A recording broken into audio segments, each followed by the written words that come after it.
I'm your host Kelly Pally, and today we're talking about the top 10 supervillains that can't die. Let's just jump right into this one, guys.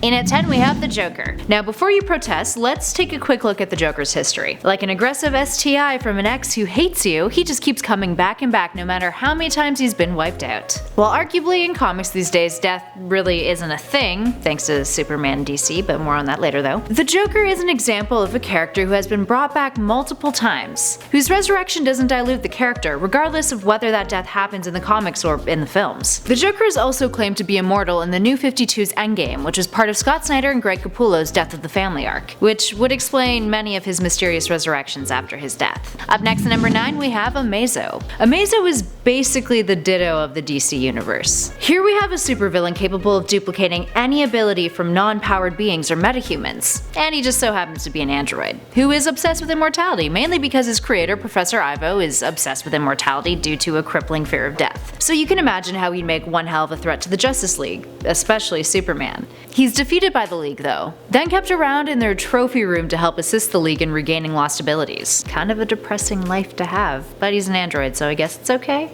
Up next at 8 we have Deathstroke. Deathstroke has the ability to regenerate from mortal wounds that would normally kill a person, which is sort of a big deal. Considering he's capable of using 90% of his brain capacity, he's also got the intellect to outsmart death itself. He once wielded the Godkiller sword, which made him capable of fighting off Superman. It would probably take someone the likes of Deadpool to perhaps give him a run for his money and put him in the ground, but even in that hypothetical matchup, Slade being as talented at killing as he would surely make it no walk in the park. In at 7 we have Vandal Savage. Immortality and regenerative healing, plus a genius level intellect, seems like one hell of a combo. Which is why Vandal Savage is next to impossible to kill. Due to his immortality, Savage has been wreaking havoc on Earth since the beginning of recorded human history. And where did this gift of immortality come from? Radiation generated by a crashed meteor. He was suffering from cancer when the radiation affected him, now preventing cancerous cells from killing him, but they still cause him a lot of pain. There was also a brief period where his immortality was weakened when he was trapped on an asteroid, forcing him to cannibalize his own children and his clones in order to replenish his energy. Sounds pretty villainous. In at 6 we have DOOMSDAY.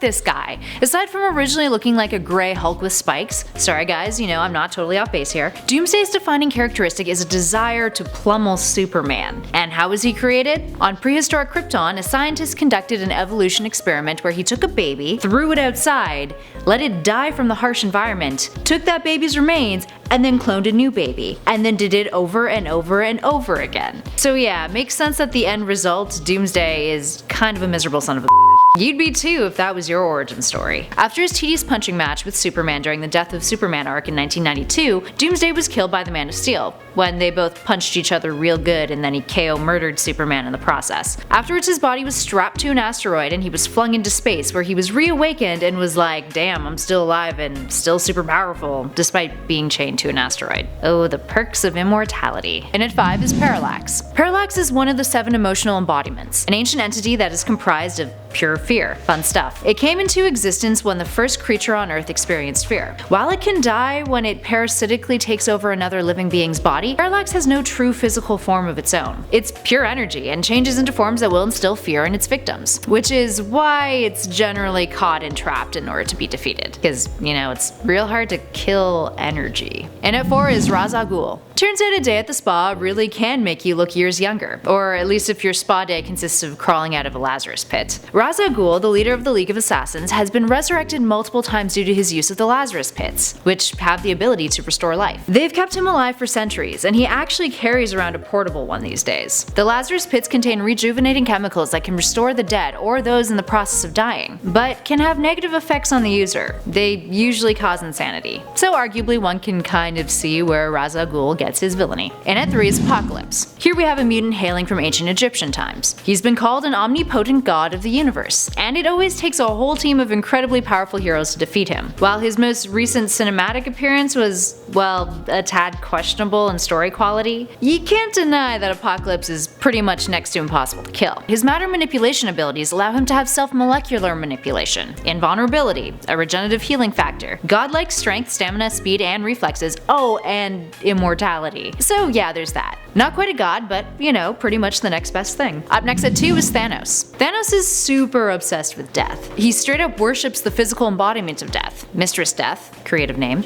and constantly tries to impress her, which has led to him murdering his own family, starting a nuclear genocide against his own race, and then trying to gain universal power via the Cosmic Cube. A Titanian Eternal, Thanos is a product of mutant eternal heritage, bionic amplification, mysticism, and a ton of power bestowed to him via death. He's been killed a ton of times by Drax the Destroyer, Doctor Doom, and was even turned to stone by Adam Warlock. But he's constantly resurrected, and eventually, when it's revealed that the Universal Church of Truth has been hiding Thanos, he ends up being chosen by Oblivion to be the new avatar of Death. So that's definitely one way to stick around. And finally, at number 1, we have Lobo. Lobo is an alien who was born on the utopian planet of Sarsnia, and works as an interstellar bounty hunter and mercenary. While yes, he's become an anti-hero in the past few decades, the character was initially introduced as a hardcore villain, and he can't die, technically speaking. Similar to our friend Groot, Lobo can resurrect himself from just a drop of blood. Described as a high-violence poster boy by creator Keith Giffen, Lobo's favorite pastimes are mindless violence and getting drunk.